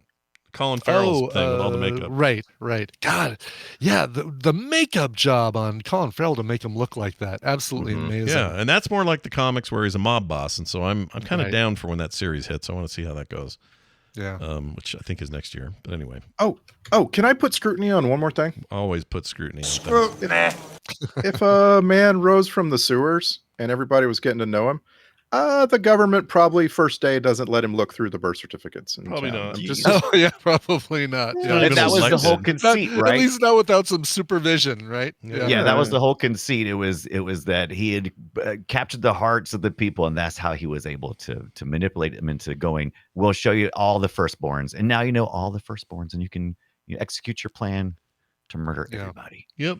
And I think Dunaway's right in his intro about Cobblepot Sr. had sex with a penguin at some point in his life. Yeah, that's exactly. I was definitely thinking about The Omen. I'm like, isn't that how we got Damien with the goats? Oh, and Ibbott going full Pee-wee there. I did not hear it coming, and that made me laugh. I missed it. You're a very attractive penguin. That's amazing. Hello, Mr. Goat. You just made me go back to the trivia page. Like, I'm going to look through this. No. Right. This movie has an enormous trivia page, and it's so trivial. Just don't. Yeah. It's the definition of trivia. Yeah, you're right. All right. Well, let's do some clips then. Let's seal the deal with some clips. These are clips from the film that'll help us prove we saw it and that we heard some weird things. For example, here's some uncomfortable laughter. I hated it. I don't like it at all. God, and you said it at the beginning, but having Walken in your film and not letting him go full Walken is a crime against humanity. It is. You have the guy there. He's hired by you. He's sitting there. He's decided to put on all this dumb clothes you gave him and that horrible wig. And that wig and the mascara. Yeah. You may as well get full Walken. What are you doing? I will say his eyes looked fantastic. Everybody's eyes look great in this movie. It's the Ray Liotta mascara job they put on. Yeah, him. They did a good job. Oh, if you want to see something freaky, somebody on, I don't remember where it was, maybe Discord, somebody put up a short video of the Ray Liotta body double animatronic that they used in Hannibal after his brain got opened up. Oh, yeah. So there's a dummy version of him where he's just kind of writhing around and having his brain eaten. It is the weirdest shit I've seen in forever. You got to find it. Really? Yeah. It's so weird. Anyway, thanks for reminding me of that. This is Brian Ibbott's date after they went to dinner. I got this clip from your mom. She's very resourceful, as we learned in our pre-show today. She was complaining about dinner. All right, and this is what she said. Stupid corn dog. That's all you. Stupid corn dog. Where'd you take her? I was really expecting. It's supposed to be cold there, but I'm so glad that you used it at the beginning of the show. Yeah, no, I just think you're cheap for taking her to corn dogs and soda. Corn dog on a stick? Are you kidding? Come on. That sounds good to me right now. That lemonade is so good. I would go there right now. Let's go. Let's go to the mall, everybody. Here's something about a poor schmo. I'm just a poor schmo. I'm a poor schmo. I'm a poor schmoo. Schmo. This is how you know you're watching a Tim Burton movie, and you know that what's his name is making music. It's so that stuff is so. It's Pee Wee Herman's contraption that makes pancakes and eggs and stuff. Basically, is what that is. Yeah. He's refined his style a lot since then, but he has. Yeah. That early stuff. Ooh. This is Halloween. Anyway. Hey, it's that guy. We want the big guy. The guy who runs the show. Yeah, we want the big guy. Vincent Schiavelli. Yeah. Oh my gosh, dude. What is he doing in there? He's barely in it, too. He's barely in it, organ grinder dude, but there's nobody else that looks like Vincent Schiavelli. And there really isn't. Thank goodness for that. Yeah. And we've previously seen him on some film sack movies. Oh, yeah. Always really, really brief little things. Did we see the guy who teaches Patrick Swayze how to be a ghost? That's right. He's the ghost guy. We haven't seen Ghost here, but we have. You gotta push it. We saw the Matrix movie where he's the train station guy, right? The movie on Film Sack where he has the most role, and this is really small stuff anyway, is Buckaroo Banzai. He had a bit of a role there. Wasn't he on the Matrix sequel? One of them? Am I making? I don't know, but you're saying that he was in the. Yeah, was he in the? He wasn't the trainman, was he? The trainman. Confused, but now he was I'm the one that at Ghost. the white train. Because Ghost is in the train station where he's teaching. No, he's also the biology teacher who likes his Sanka in Fast Times at Ridgemont High. Oh yes, oh my gosh, dude. You always recognize him. Which also had oh no, that's not the same. I was thinking it was Burgess Meredith. It's the other old actor is in that, the teacher. Ray Walston. Ray Walston. I always mix those two up. I don't know why. The Alien versus the Penguin. Or the Martian. Sorry, the Martian. Yeah. The favorite Martian. Let's see. Here's this one. This is what is this? Oh, the word you're looking for. I believe the word you're looking for is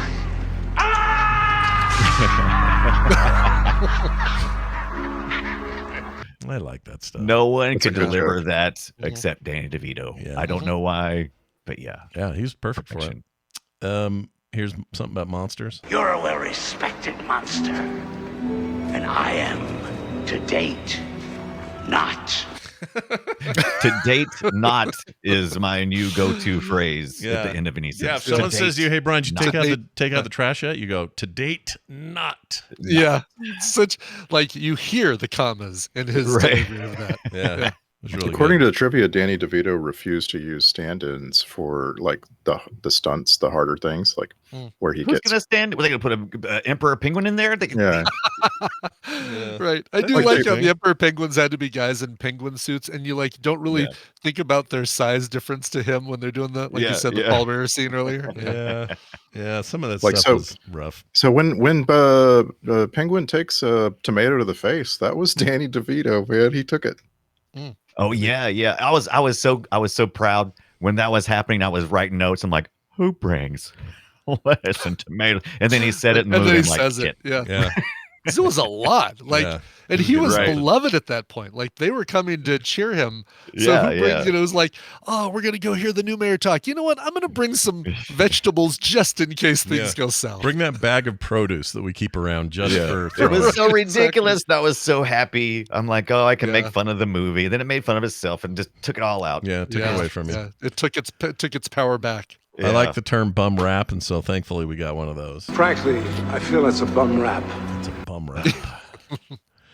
I was going to make a joke about Brian's That's day. why I bring my pork butt home in. Yeah. Bum rap. Or no, you go to like, I don't know. I couldn't think of a good place for raps. Cardi B has a lot of bum raps. Yeah, she has a lot of bum raps. That's true. Oh, that's good. She got to wrap that bum, Yeah. Here's a toilet or something. What you put in your toilet, I place on my mantle. That's so gross. Because all I put in my toilet is poop and toilet paper. So what are you putting on your mantle, Penguin? Gross. Poop and toilet paper. Clearly, he made a lot of weird. He made a lot of weird noises like this. I love these. Yeah, no, Burgess Meredith did that quack quack quack thing, and so he just had this thing where he just grunted throughout the whole movie, which it made you feel like he was uncomfortable in his body, and it made me feel uncomfortable. I loved it. Yeah, even when he was writing and looking through the birth certificates and all that stuff, he just grunted the whole time like he was in pain. Mm-hmm. It's just it's such an interesting way to do this, and it's nothing like the comic character, but it works so much better than Nicholson's Joker. I agree. So much better. I agree. Talk to the hand, as someone says. Hiya, Max. Remember me? I'm Fred's hand. Oh yeah.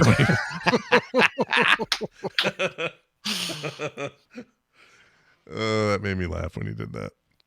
So it's actually Penguin who does all of the detective work in this movie.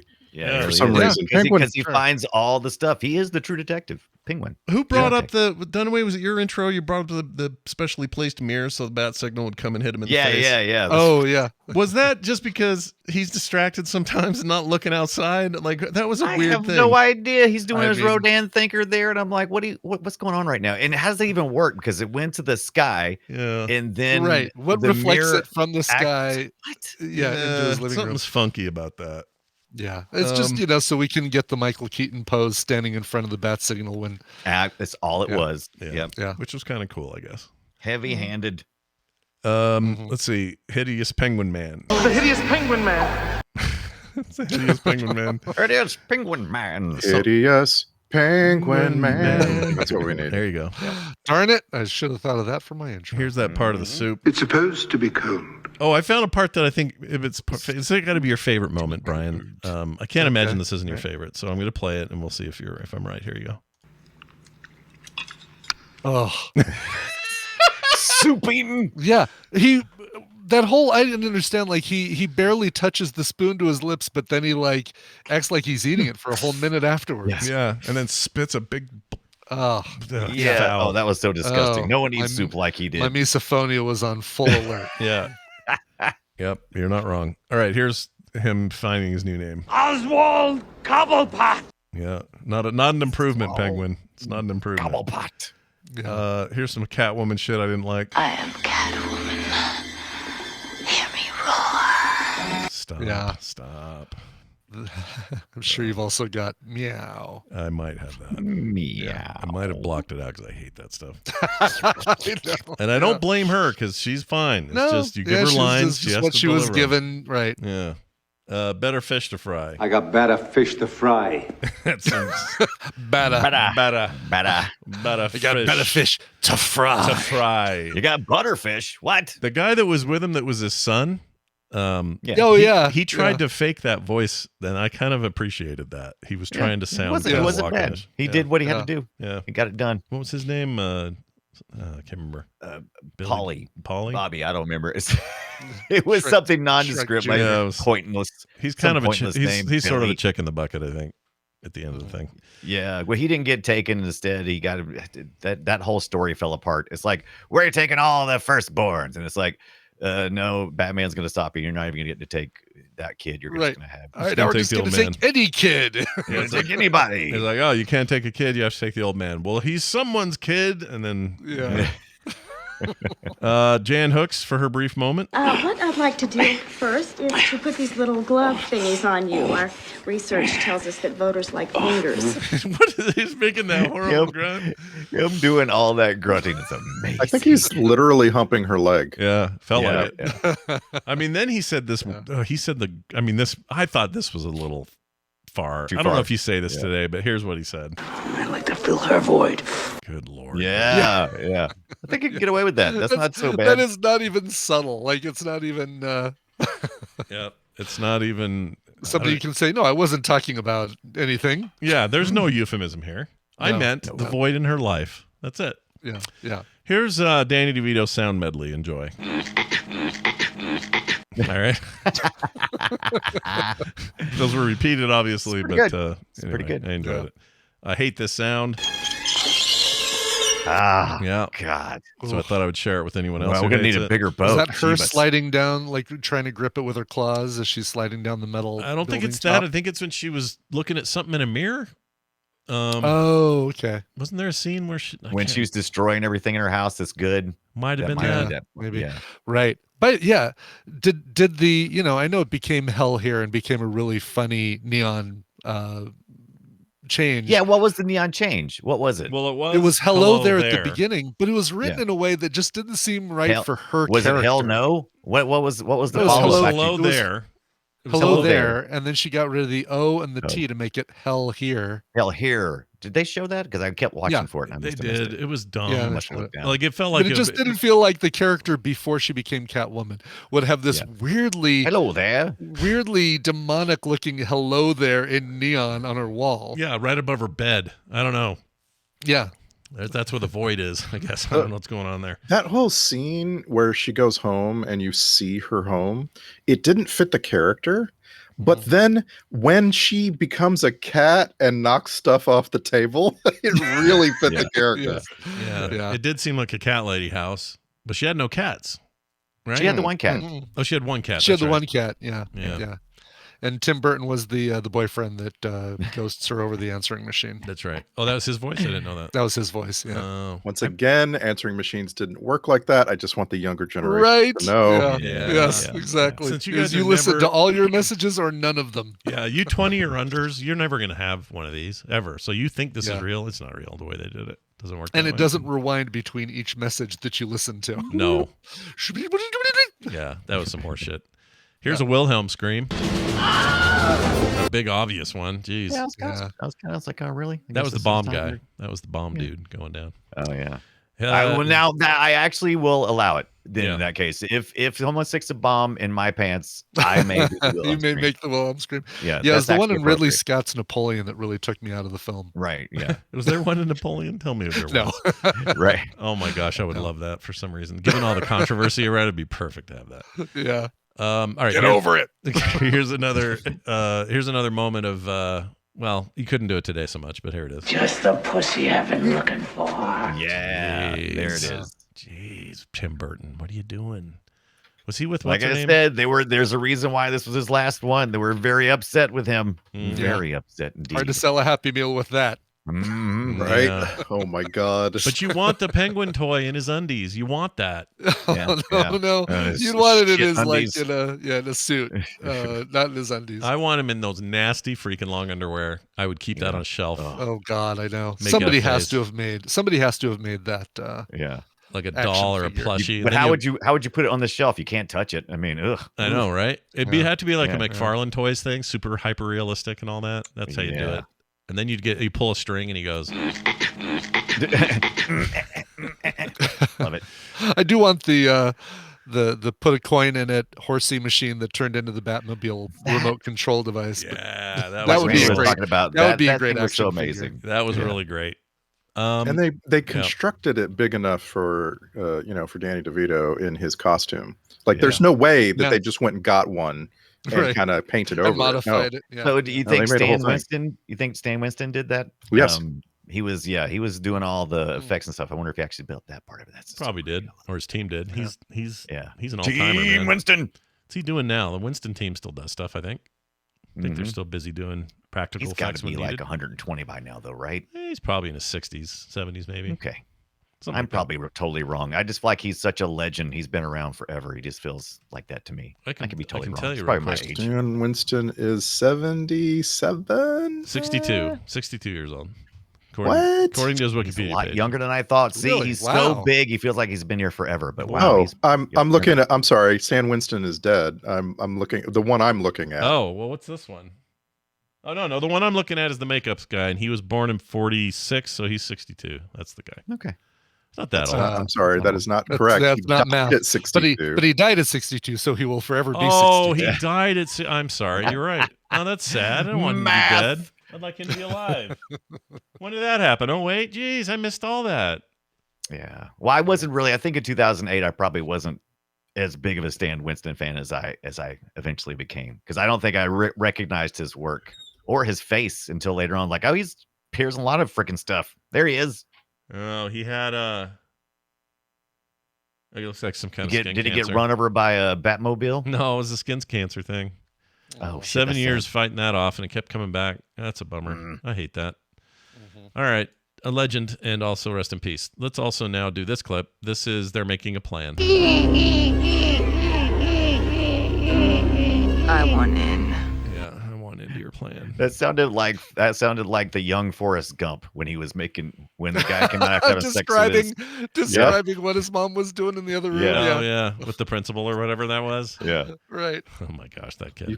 You actually could have combined the I want to fill you got a void I can fill with this one. Yeah, because she wants in. There's your combo. Instead, I spent 20 minutes making this.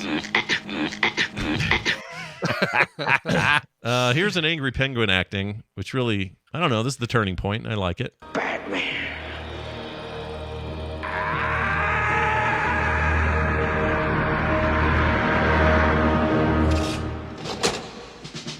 I love it. I love that. Yeah. So good. I just buy it. I buy his breaks. Yeah. You know? He's great. Like, perfect casting, and we've said it a bunch of times on the show, but nobody else could do any of this stuff like he did. Also, like, you just finished watching a run of Taxi, right? I did, yeah. And and then I we see him thought all these about other that things. the whole time, especially when he was being leery, gross, objectifying women, Danny DeVito or Penguin. Yeah. There's so much of that in Taxi that it's like, yeah, all right, that's what they saw in him, and they get so much more. He brought that to the table. But it is weird because I always think of him as he never, I know he's old now. He just hasn't aged to me. He's just never aged. He's always been about 4 foot nothing, and ages not at all. And I can't figure him out. Isn't he? Is he back with Carla now? Did they mend that? Or I don't know. I think so. Yeah, I hope so. I always like that. I mean, it feels like it was the perfect coupling, right? It is, right? It seems like it. It never seemed like the more Oddly to perfect say. coupling, but yeah, who knows? Yeah. According to his official biography, he's 4'8" 3/4. Wow. I love that. He is great. He knows we want to know, and he's like, "Hey, in 3/4." Yeah. He'll be one that will definitely be missed when he goes. Oh yeah. There's no Can't rush, go. though. He's got time. He's immortal. Here's a robot voice. Penguin Army approaching launch destination at really Gotham Plaza. 1 minute until ignition. Yeah. Anna Katarina, and she's a voice actress, so you may for some I other didn't know stuff that. too. Yeah. That's cool. Yeah. It's very Flash Gordon approaching. Yes. For sure. She had multiple roles. She was dog, battering, interceptor, and then speak over the microphone lady. So that worked out well for her. Here's some. This is the most Walken that Christopher Walken got. I gave at the office. I gave at the office. I gave at the office. We don't. Yeah. Do we still make that joke anymore? That was a huge joke. Oh, I gave at the office. I gave at the office. I don't even know. Honestly, I don't even know what it means. What does it mean?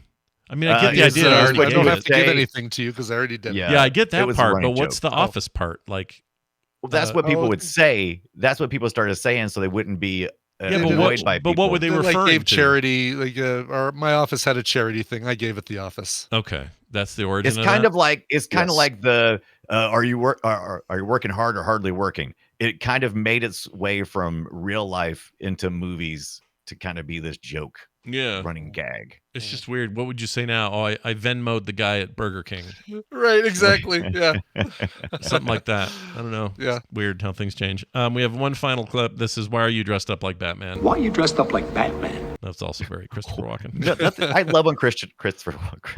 I love when Walken questions you. Yeah. Yeah. Yeah. He always has the best question. Why? Voice. Why are you dressed up like Batman? Why? It's like most of this movie, Batman and Catwoman don't recognize each other. Yeah. And Christopher Walken is like, oh, I can not recognize somebody even harder than that. Exactly. They can be half dressed as the person that their secret identity is. Like, I don't get it. Yeah. You think when Bruce Wayne had to kiss her, you think Michael Keaton was like, dude, you had a cat in your mouth a day ago. I don't want this. No, I'm sure he didn't. I'm sure he didn't say that. He's probably fine. Yeah. It's her after a while. She's a Michelle Pfeiffer. Woman. Yeah. All right. Well, now that we've done that, we can do this.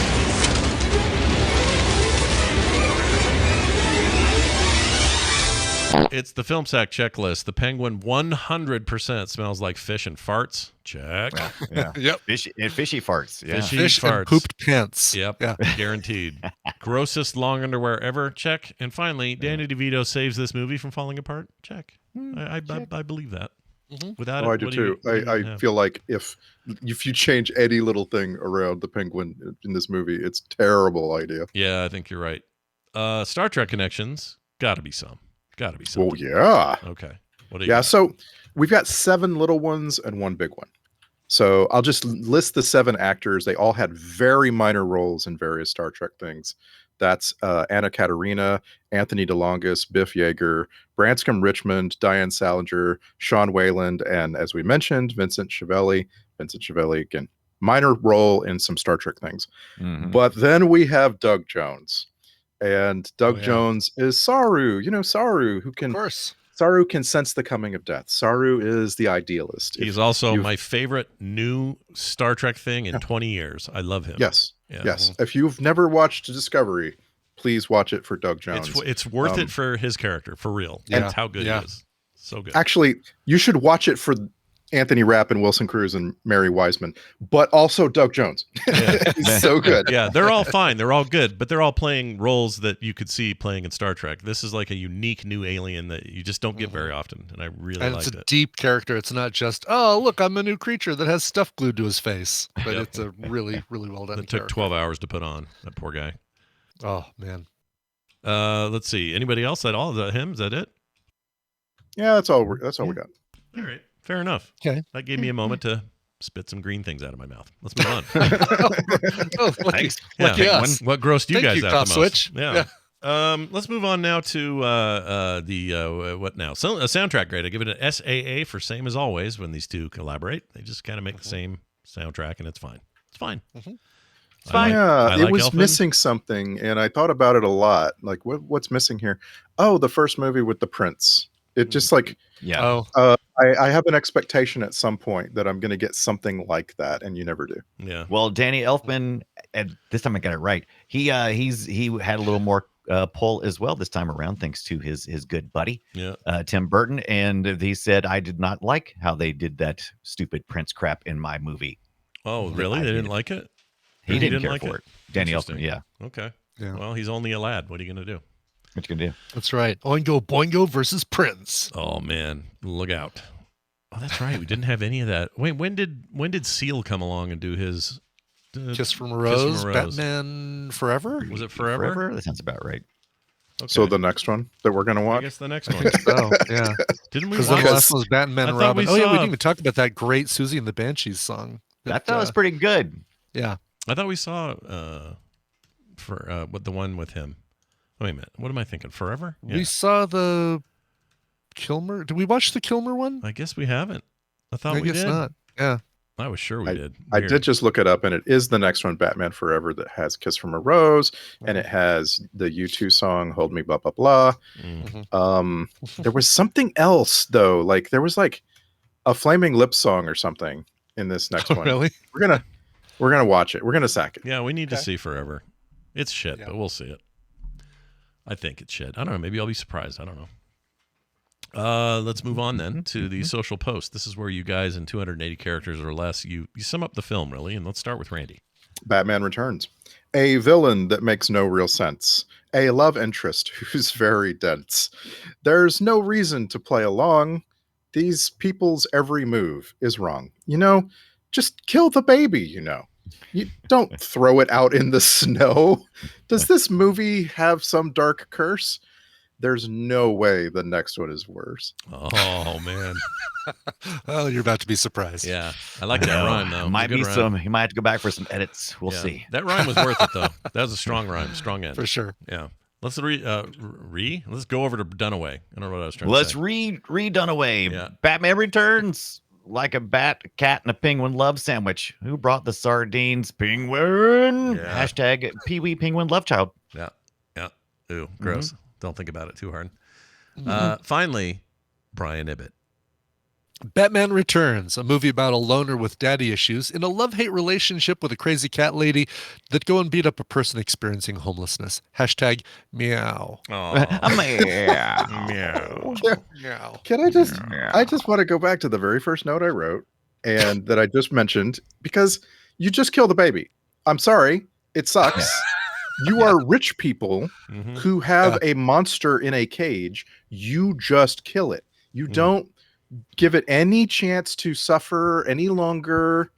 Well, You they just labored kill it. about it. They're like that, you see them kind of trying to decide as they're going back and forth, like, oh, what do we do? Okay, silently, all right, let's take him to the bridge. We can't keep him in this this cage forever. And I loved how they set the tone of the movie from the first shot, or one of the first shots, when they're tracking down the hallway and the nurse is running off and the doctor's coming out and, oh my God, did you see that? Yeah. Doctor is all done. He's not a doctor anymore. He's just quit this job. I quit. Right. And since they never showed that baby, you just left with this feeling of this must be Danny DeVito in miniature form coming out of that lady. Yeah. Loved it. Because if it's just his hands, you can work with You can get over flippers. Yeah, you can deal with that. All right. Well done, everybody. Let's get to this alternate title. It was almost called Batman Still Can't Turn His Neck, but they thought that was too long, so they didn't use that. And it was really noticeable this time around for me, his fighting style. Since we didn't see Batman much, this was some of the worst fighting choreography that I had seen for Batman. It was pretty bad. Like Christopher Walken shoving her out of the window was actually really terrifying and kind of visceral. Yeah. But every time Batman would fight, it was weird. And also, does he have to tear all the foam in his cowl anytime he takes it off? What is that? That is so weird. I hate when he rips it off. He didn't rip it off. Yeah. Of course, he does have a whole room of standing bat fits, but he really wants to wear the fourth one on the rack. Yeah. Like slides the first three out of the way to grab the fourth one. Yeah, that was weird. That was weird. I thought that was hilarious. I thought that was fantastic. I didn't go back to look, so correct me if I'm wrong, but I think when he rips his mask off, he also magically takes all of his eye makeup off. Yeah, he does. They did. They actually did it before that scene because you could really see, because he didn't have any eye makeup on. Before he even ripped it off, and I was like, "Ew." Oh, he didn't. No Because wonder I they know beat they had that him. close up of him earlier on. Probably the one Randy's thinking of, same one I'm thinking of. He had heavy eye makeup on in that one close up. Yeah. So I just assumed he'd always. Well, he was in a hurry. He was in the skinny Batmobile. He didn't have his mirror in there. He couldn't put his makeup on. It was just it was tough times. It's a lot. It's a lot to expect. Just from dawned on Bruce me, Wayne. and definitely forgive me if there's another Red on Air light coming. But did we get through this whole thing and not mention the new Flash movie? The most recent Oh, Flash. no, you know what? We didn't. Nobody talked about it. Okay. Yeah, I didn't think so. Which you know what features, is interesting? I thought about it a couple of times because I was like, there's that suit. There's a younger guy. I remember this thing or whatever. Like, in a way, it was, did it improve what I think of Flash? Maybe. I don't know. The movie definitely. Keaton's The movie was part definitely in better. that was definitely the best part of the Flash movie. Yeah, I think that's true. I still like that new Flash movie. I still you care. would. Of course you would. I still care for it. My kids heard that you and Randy were kind of fond of it, and they lost their minds. They said, "Are you serious?" It's fine. They're like, "Are you serious? Who are these guys you're working with, Dad?" Like they were getting all concerned. I can. You can like things. Perfect. You can like things. That's what I told them. I said, "Look, you guys are really into this bad anime I won't watch." So you know, you can what's like the things. difference? It's fine. You can like things. You can like things. All right, let's move on to the other title was almost "I'm Here for the Paycheck," the Christopher Walken story. All right, moving on. Right on. I love that one. Yeah. Filmsack.com has lots of ways to contact us. One of them is filmsack@gmail.com, and we got one from Jerd. His name is Jerd. Yeah. Jerd. Jurd. He says RoboCop is the quote only Peter Weller flick you've seen. Unquote. Oh, what a bunch of samurai rock star brain surgeons. Love the show though. Yeah. Now, what reference is that? It must be some is other. It's Buckaroo Banzai. Yeah, he's a samurai brain surgeon, rock star brain surgeon. And we saw that, right? We did watch that. So we did. Which I was trying to understand within the last sarcasm. year. I think we did. Yeah, I'm trying to dig through the sarcasm. I'm not 100% sure I got all of it. Well, I think what he's saying is we claimed on the last episode that we had only seen one Peter Weller movie. Maybe that's what we did. Maybe that's what he was trying to. Okay, there it is. And we were wrong because, and I still stand by the idea that we don't get enough Peter Weller movies. I'd like more. Don't hide your sarcasm. you got to slap us in the face with like a fish. Like you know? a dirty I missed salmon. it too. Right. If you guys were being sarcastic with me, I completely went over my head. I forgot he was in that movie at all. So there you have it. He's RoboCop to me, damn it. He's real to me. Here's a text that came to us at 801-471-0462, and this is from Misewell Sackett, but that's not his real name. It's Might As Well Sackett. See? But seriously, you might. Yeah, you might as well. Anyway, might as well. Misewell Sackett says, listening to the Backdraft film episode or Film Sack episode when I had to do a double take because I heard Scott say at 2 hours, 2 minutes, and 34 seconds that Paul Gleason was in a movie last year. After some very confused research, I figured out that he was actually talking about someone named Paul Gleason. Now, that's Gleason with 2 E's as opposed to EA. I'm glad you read, because that doesn't come across in the reading. No. Because Paul Gleason was the principal or not principal, but the guy in Breakfast Club that gives them all detention. Right. With the EA, exactly. With the EA Gleason. Yeah. Yes. The EE Gleason is this guy, let's see. Double E. He's in 13 Lives. I watched that. Thin Red Line. But the point is, not the same person. Not the same human being. Spells his last name slightly different. Same name, pronunciation, but not spelling. Yeah, Principal Gleason, or the guy that played the principal, he died some years ago, 2006. Right. The other guy's still around doing shit. So there's that. Thank you for your feedback. Thank you for your emails. Thank you for your texts. Keep those coming, please. You can leave voicemails as well on that same line, so please do that. If any of that's confusing, you can find all these links and information bits over at filmsack.com. I'd like to mention some brand new patrons we got in the last week. We got Antonio. Does the dog die.com is a I didn't patron. like that you put it too close. Now, is it Antonio does the dog? No, stop? Antonio by comma. himself. There's a comma. Yeah, there's a big old comma. So Antonio, pause, doesthedogdie.com, pause, open bayou. These are the 3 people that have joined us this week, and they are amazing, and we love them. And why do they join? Well, they get no commercials. They get pre-show content every week. They get special episodes from the hosts every month and movie-related art prints in the mail from Frog Pants Central. Other great monthly benefits you can read all about at patreon.com/filmsack today. Our next film will be, I don't know, what is it? Our next episode is a roundtable discussion. Oh, right. We're doing a roundtable about the director's editions. Yeah. Director's cuts, the ones that worked, the ones that didn't, why we think we like those. I want to talk about the next movie, though, because I need you to watch it, and it's probably not going to be on streaming after the New Year. It is The Arrival. The Arrival. The Arrival. That's the one with Charlie Sheen, right? Not without. With Charlie Sheen. This is a film that we have been tracking to SAC for 15 years. It is like Anna. One of the very first that I ever put on a list for Film Sack. The Arrival. And I'm the only one who has seen it, right? Oh my God, I've seen it so many times. Okay, really? Okay. So, so me and Randy know what's going to happen. Yes, the reason that has seen it. It is the prototypical Film Sack film. It is so bad that it's good. And it's a movie that was before streaming. It was showing on HBO every 12 hours for about 5 years. Yeah. And like you could not turn on HBO without seeing it. Sometimes if you had both HBO East and West, you could watch it and then flip and start it again immediately. This is why me and Randy have this shared experience because we both probably did this. Just left the HBO on. Movies all day. Yeah. For those of you in the United States, it is on Amazon Prime. Please watch this movie as soon as you can. I realize it's the holidays. Like it doesn't make really bad holiday movie. It's really the best gift you can give yourself. Really, I mean, honestly. What's the last Charlie Sheen thing we saw? The car, the one that had this. The one with the car. Yeah. What was that? Wraith. The Wraith. Yeah. That was. It doesn't feel, man. He just drives. I'm Clint Howard. Dude, that movie. That's a memorable one. I have to admit. It is a memorable one. Yeah.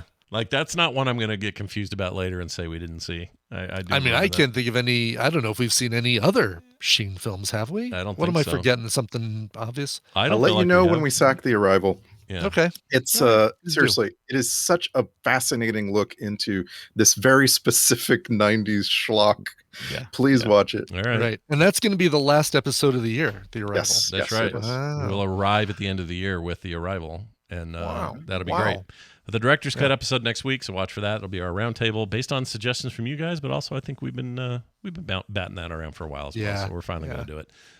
Watch for that. That is going to do it for us. Thank you all for listening. For me, for Brian, and for Randy. Just the pussy I've been looking for. Oh my Lord! We'll see you next time.